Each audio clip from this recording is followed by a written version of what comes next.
Por la señal de la Santa Cruz de nuestros enemigos, líbranos, Señor Dios nuestro. En el nombre del Padre, y del Hijo, y del Espíritu Santo. Amén. Señor mío y Dios mío, creo firmemente que estás aquí, que me ves, que me oyes. Te adoro con profunda reverencia. Te pido perdón de mis pecados y gracia para hacer con fruto este rato de oración. Madre mía Inmaculada, San José, mi Padre y Señor, Ángel de mi guarda, intercedan por mí.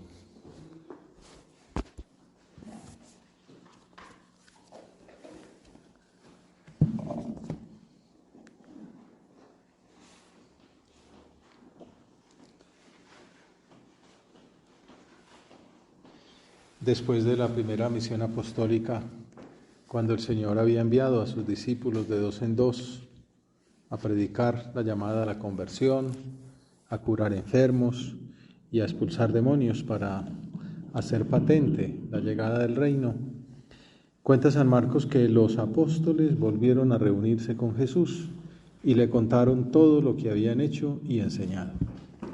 Los discípulos le narran los sucesos y las anécdotas de su labor misionera, y por esa razón este versículo es el único lugar en todo el Evangelio de San Marcos donde son llamados apóstoles enviados, los 12. Nos imaginamos esos momentos de ambiente familiar, de tertulia amena, llenos de anécdotas agradables, de recuerdos entrañables que reforzaban el optimismo sobrenatural después de ver las obras de la gracia operadas por ellos como instrumentos de Dios. También nosotros somos apóstoles del Señor y necesitamos esos momentos de diálogo con Él, de oración viva, como ahora, cuando le contamos también todo lo que hemos hecho y enseñado, nuestras dudas, nuestras preocupaciones, intercesiones concretas. Y también nos esforzamos por escucharlo, por conocer su voluntad para cumplirla, para ponerla en práctica. El contexto de la liturgia de la palabra en el domingo 16 presenta en primer lugar la profecía de Jeremías, después de las amenazas que profiere contra los reyes de Israel por haber sido malos pastores. El profeta anuncia que el mismo Dios vendrá como pastor mesiánico. Yo mismo reuniré el resto de mis ovejas de todos los países a donde las expulsé, y las volveré a traer a sus dehesas, para que crezcan y se multipliquen. Yo mismo las apacentaré. Yo mismo seré el pastor. Y como respuesta, el salmo escogido es nada más y nada menos que el 23. El Señor es mi pastor, nada me falta. En verdes praderas me hace recostar, me conduce hacia fuentes tranquilas y repara mis fuerzas. Con esa antesala de la promesa de un Dios pastor, el Evangelio muestra a Jesús entonces como ese buen pastor que cuida la formación de sus apóstoles, como el tema de nuestra meditación. Después de los relatos de los 12, Jesús les respondió: vengan ustedes a solas a un lugar desierto. El Padre escribió que la formación tiene como única finalidad dar forma a la imagen de Cristo en nosotros, identificarnos con Él. No es informar, es formar. También San José María dice que son medios de formación y de transformación, performativos, como dice la filosofía del lenguaje, y Benedicto XVI lo utilizó en una de sus encíclicas. El fin no es otro que la identificación con Jesucristo. Llegar a ser el mismo Cristo.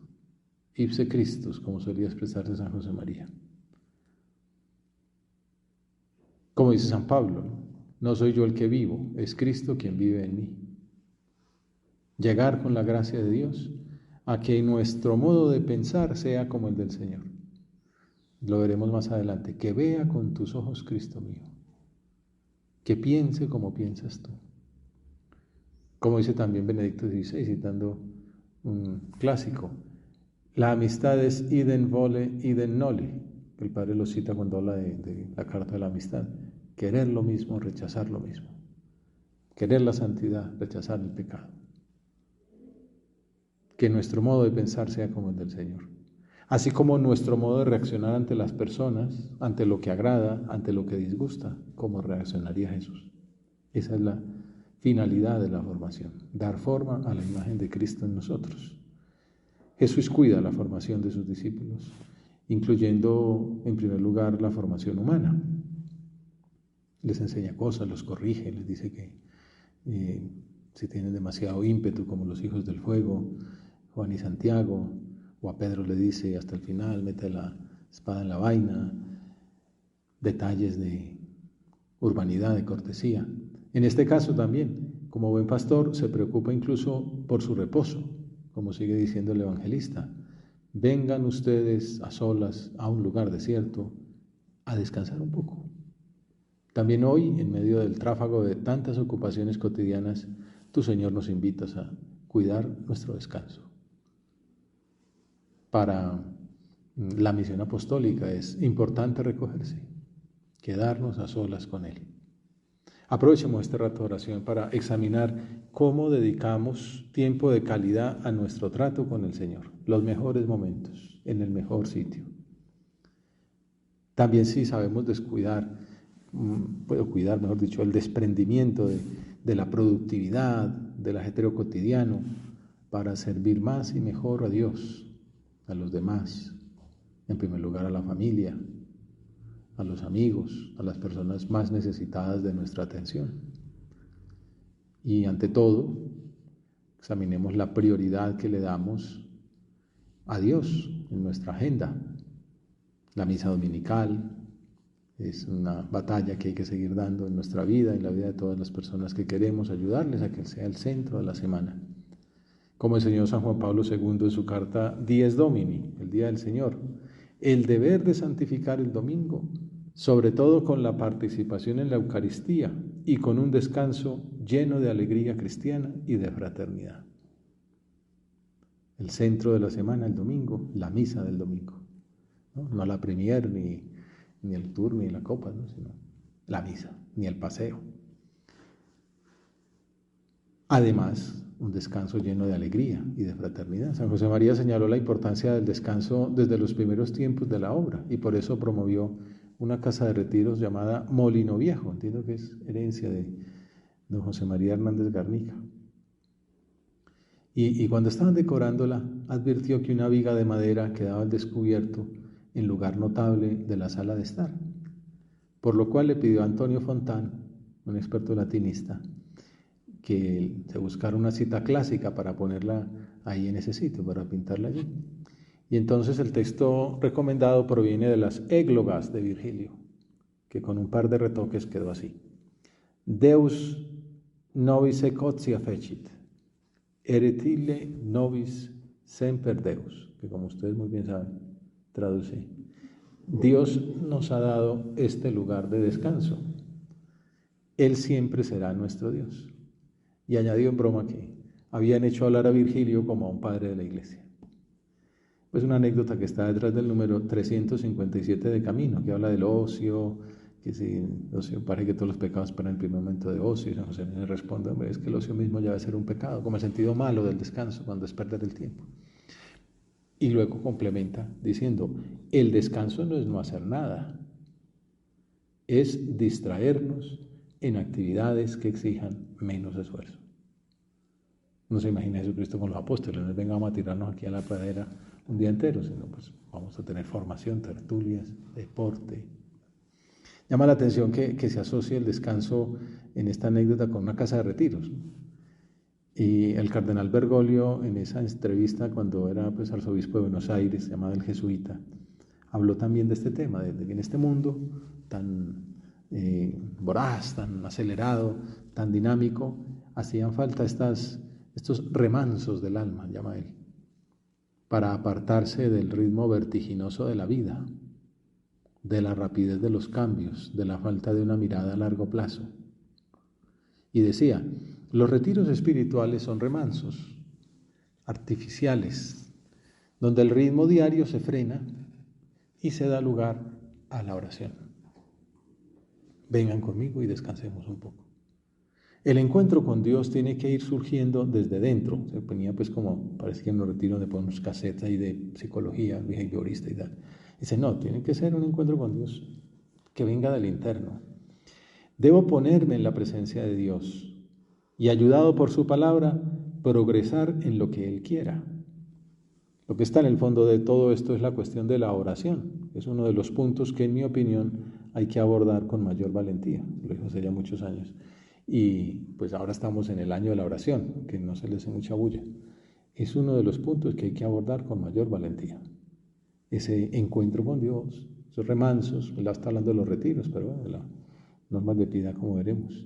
Para proseguir en el camino hay que continuar esa intimidad que se alcanza en el retiro mensual, en el retiro anual.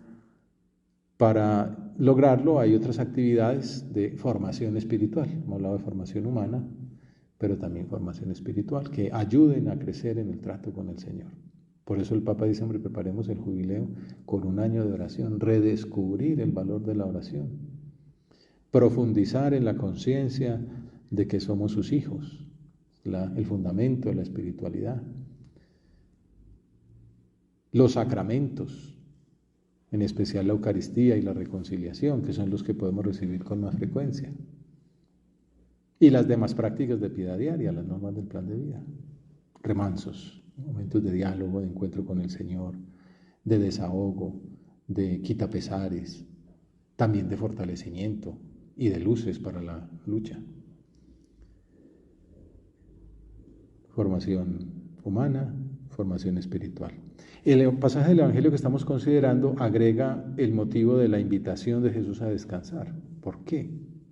¿Por qué monta esa convivencia? Porque eran tantos los que iban y venían que no encontraban tiempo ni para comer. Se fueron en barca, a solas, a un lugar desierto. Y así entramos en la tercera dimensión de la formación, además de la humana y la espiritual que consideramos antes. Vemos en el testimonio del trabajo de Jesús la importancia de la formación profesional. No tenían tiempo ni para comer. Jesús es un trabajador, pero intenso, trabajo exigente. A la luz de su ejemplo, podemos considerar la primera parte de ese punto de camino que meditamos antes, donde San José María salía al paso del ocio como pérdida de tiempo, afirmando, el que se entrega a trabajar por Cristo no ha de tener un momento libre. Ese era el trabajo también de San José María, el de don Álvaro del Portillo, ¿no? Mirando ahí, anécdotas son muchísimas, ¿no? Don Álvaro pues trabajando en sacar adelante la obra, en ser el vicario para Italia y además ser el secretario de una comisión del concilio. ¿A qué hora sacaba tiempo para todo eso? Bueno, imitando a Jesucristo, y no tenía tiempo ni para comer. Obviamente pues ya hay que cuidar el descanso como decíamos antes, ¿no? Pero pues, el paseo semanal, la excursión mensual, esos momentos entre las horas de sueño, pero tampoco pues en sentido martirio porque no trabaje, ¿no? Simplemente estamos imitando a Jesús, santificando la vida cotidiana. Al tiempo que sabemos descansar, como nos enseñó Jesucristo, también le pedimos que aprendamos de su ejemplo a ser buenos pastores, que lo imitemos en su ritmo de trabajo, sin miedo al cansancio, por el bien de las almas. Para quienes estamos llamados a la santidad en medio del mundo, el trabajo y la vida ordinaria son el eje de nuestra lucha cotidiana, ahí donde se ejercitan las virtudes, ¿no? La puntualidad, el orden, la intensidad, el foco. Buscando me encontré una anécdota de Luka Brajnovic, un supernumerario croata, profesor de periodismo en la Universidad de Navarra. Entonces un alumno suyo cuenta lo siguiente: nos recomendó leer 100 páginas todos los días.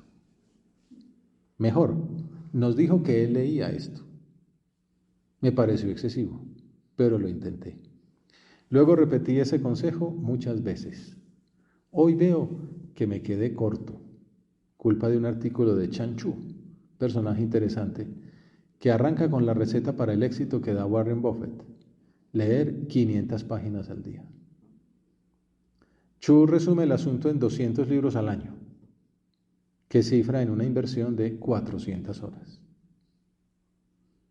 El número puede asustar si olvidamos el tiempo que se nos va en las redes sociales y delante del televisor. Chan Chu proporciona los datos americanos que no se alejan mucho de los nuestros. 700 horas en redes sociales, alguno puede ser más, y 2.700 en televisión, más de 3.000 horas, entre redes y televisión, entre series, partidos, noticieros. Es decir, 3.500 horas basura, dice él, de las que no resultaría tan difícil separar 400 que necesitamos para leer 200 libros al año. Da luego consejos para conseguirlo. Esto nos arreglaría la cabeza, mejoraría nuestra capacidad de atender, potenciaría las competencias para generar ideas nuevas, produciría toneladas de comprensión o por lo menos de tolerancia, nos ampararía ante las noticias falsas, los argumentos idiotas, las ideas fijas y equivocadas, el mal gusto, la cháchara. Pues nos haría sabios, ¿no? Seríamos mejores apóstoles. Como dice Cervantes, el que lee mucho y anda mucho, ve mucho y sabe mucho.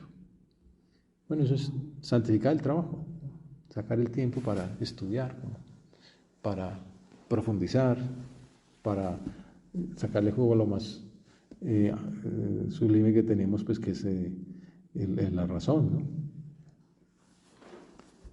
¿no? No quedarse pues ahí como aplatanados delante de una pantalla, que es una tentación y que está hecha para eso, para convertirnos en autómatas. Bueno, pues es lo que podemos encontrar cada uno en su examen, mirar cómo santificar mejor el trabajo, cómo ser mejores trabajadores, cómo ahondar en esa formación profesional, además de la espiritual y de la humana, van todas estrechamente interrelacionadas, como vemos. Sigue diciendo San Marcos: muchos los vieron marcharse y los reconocieron. Entonces, de todas las aldeas fueron corriendo por tierra a aquel sitio y se les adelantaron. Una carrera por la orilla del mar de Galilea, mientras ellos iban ahí remando. Al desembarcar, Jesús vio una multitud y se compadeció de ella. La gente buscaba a Jesús, aunque él pretendía aislarse. Lo necesitamos también hoy. Las multitudes piden nuestro testimonio. Tienen derecho a que les anunciemos el evangelio de la alegría, a que les abramos horizontes, a que les mostremos que Dios los ama, que les tiene un camino de felicidad. Tú, Señor, nos enseñas a ser buenos pastores, preocupados por los demás. Nos invitas a que nos acerquemos a ellos y a que los acerquemos a ti por medio del apostolado de amistad y de confidencia, que vimos la semana pasada en ese envío misionero. Y para eso, pues nos brinda también formación apostólica. El Padre, comentando este pasaje, sobre todo cuando dice: Jesús vio una multitud, ¿cómo hubiéramos reaccionado tú y yo? Estamos de paseo, de descanso, estamos fundidos, el Señor nos invita a unas jornadas de convivencia con Él, y llega uno y 1.000 personas ahí. ¿Cómo hubiera reaccionado? Nos dañaron el plan. Uno bien cansado y más trabajo. Bueno, sí, cuando ustedes montaban tan queridas, pues hubieran reaccionado amablemente. Jesús dice: se compadeció de aquella multitud. Y entonces el Padre comenta: la mirada de Cristo, Jesús vio la multitud. No vio una muchedumbre, vio la suma de uno por uno, cada persona, cada hijo suyo, necesitado de su ayuda, de su guía. La mirada de Cristo es penetrante, profunda, compasiva. Sí, porque no es que es un diagnóstico de perezosa, dormilona, equivocado, envidioso. No, es compasivo. Esta necesita esta ayuda, esta necesita aquella ayuda. Pues los conoce como nadie, ¿no? Como ellos mismos se conocen.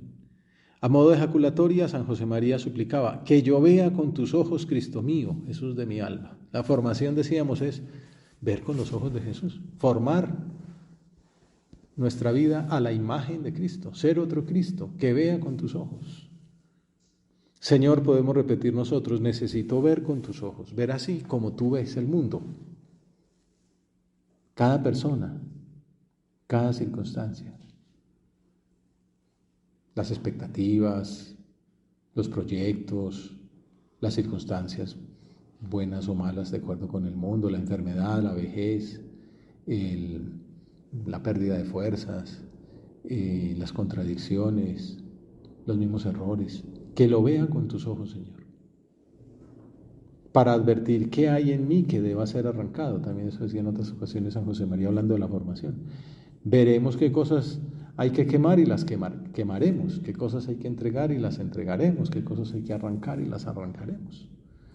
Que vea con tus ojos, Señor, qué debo arrancar, qué debo añadir, ¿no? Porque la vida cristiana no es solamente negativa, al contrario, debe ser en primer lugar positiva. ¿Qué cosas hay que adquirir? ¿Qué virtudes hay que fomentar? ¿Qué hábitos incorporar? Entonces, bueno, quiere, Señor, que sea más rezador. Bueno, vamos a ver por aquí, por allá, con la Virgen, con la oración, con los sacramentos. ¿Qué quieres que sea más penitente? Bueno, pues con el cumplimiento de lo ordinario, con alguna mortificación corporal, en la comida, en el trato. Bueno, ¿qué debo adquirir? ¿Qué debo añadir? La fraternidad, el servicio, la generosidad, la comprensión. A la luz de mi filiación divina, ¿cómo puedo ser mejor hijo tuyo? ¿Qué debo desterrar porque no está? Pues con la dignidad de hijo de Dios.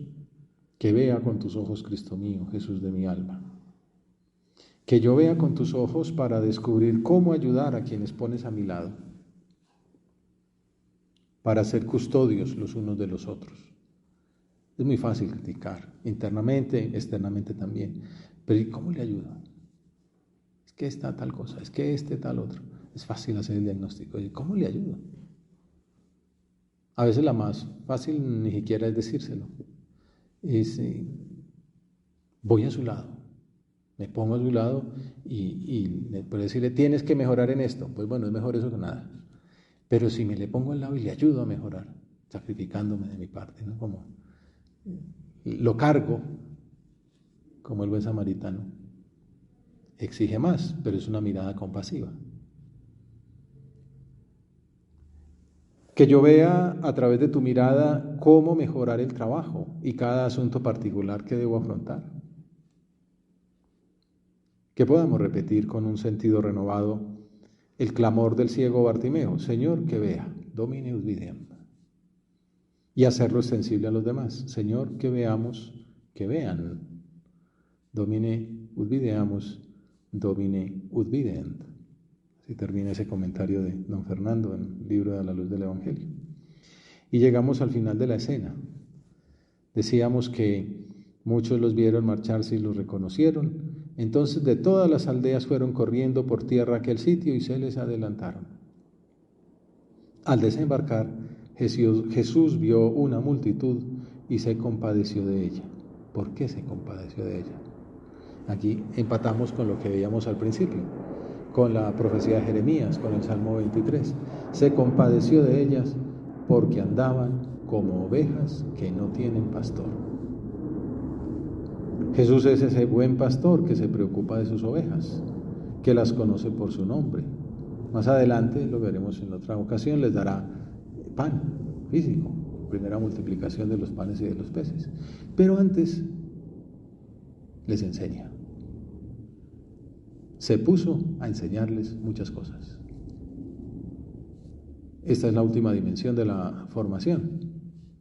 Hemos visto la humana, la espiritual, la profesional, la apostólica, la doctrinal religiosa, tan necesaria para transmitir la doctrina católica, para enseñar, ¿no? De hecho, en lo profesional veíamos la importancia del estudio, pues para tener argumentos, para saberlos transmitir, para ir al fondo de las cuestiones.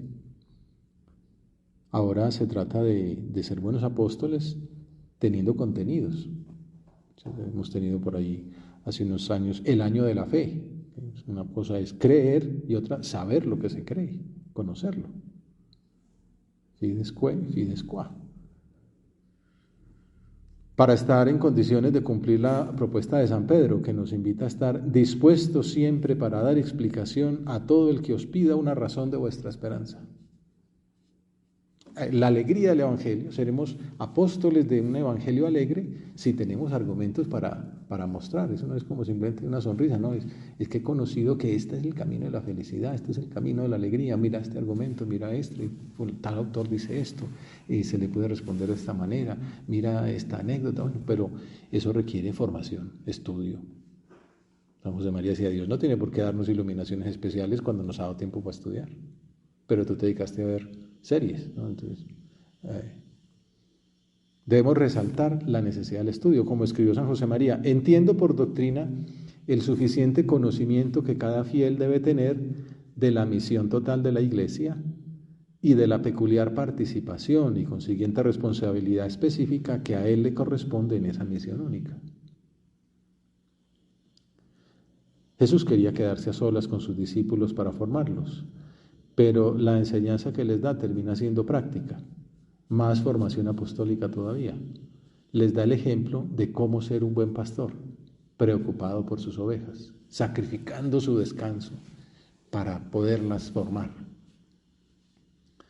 En el número 109 de Es Cristo que pasa, San José María escribió, Jesús toma en serio al hombre y quiere darle a conocer el sentido divino de su vida. Jesús sabe exigir, colocar a cada uno frente a sus deberes, sacar a quienes le escuchan de la comodidad y del conformismo, para llevarles a conocer al Dios tres veces santo. Conmueven a Jesús el hambre y el dolor, pero sobre todo le conmueve la ignorancia. Me acuerdo de David Mejía Velilla que nos contaba alguna meditación que le escuchó a San José María, un martes, glosando el Salmo 2. ¿Por qué se han amotinado las naciones y proclaman cosas vanas? Y entonces decía, ¿sabéis por qué, hijos míos? Por ignorancia. Decía que era el gran enemigo de Dios, la ignorancia. Y por eso decía que logra de ser una gran catequesis, y por eso estamos hablando de formación en sus 5 aspectos. Pero en concreto ¿no? Jesús toma en serio al hombre. También nosotros debemos hacerlo, preocuparnos por los más necesitados, espiritualmente, físicamente, o las dos cosas. Ayudar con, hasta un mercado si hace falta, con la ayuda física de construir una casa, pero también con la doctrina, con la catequesis, con los sacramentos, con la oración. Fomentar, promover, ayudar con iniciativas educativas y sociales. El centenario del Padre nos ha llevado por esa línea, ¿no? Trabajar con otros, agrandar el corazón, que es lo que está en el principio del espíritu de la obra, las catequesis, las visitas a los pobres, está en el carisma fundacional, ¿no? Los medios tradicionales, le llamaba San José María, a esa caridad cristiana que pues está íncita en el espíritu, en el carisma pues, del cristianismo, ¿no? Oración, liturgia, servicio, apostolado, ¿no? Doctrina, servicio, liturgia, que están todas en estos 5 puntos de la formación. En la primera carta, escrita para sus hijos también, al principio dice, nosotros también como Jesús, esa es la razón de la llamada divina que hemos recibido. Hemos de estar siempre de cara a la muchedumbre, porque no hay criatura humana que no amemos, que no tratemos de ayudar y de comprender. Jesús se compadeció de ellas porque estaban como ovejas que no tienen pastor. Pues a nosotros también nos interesan todos, porque todos tienen un alma que salvar, porque a todos podemos llevar en nombre de Dios una invitación a que busquen en el mundo la perfección cristiana. Acudamos a la Virgen Santa, Divina Pastora, pidiéndole que nos ayude a ser buenas ovejas de ese buen pastor, para ser nosotros también buenos pastores de las almas. Que cuidemos esos 5 ámbitos de la formación que hemos considerado: la formación humana, espiritual, profesional, apostólica y doctrinal religiosa, para ayudar mejor a tantas personas que también hoy andan como ovejas que no tienen pastor.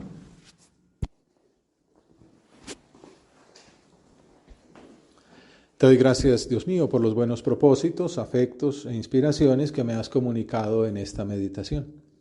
Te pido ayuda para ponerlos por obra. Madre mía Inmaculada, San José, mi Padre y Señor, Ángel de mi guarda, intercedan por mí.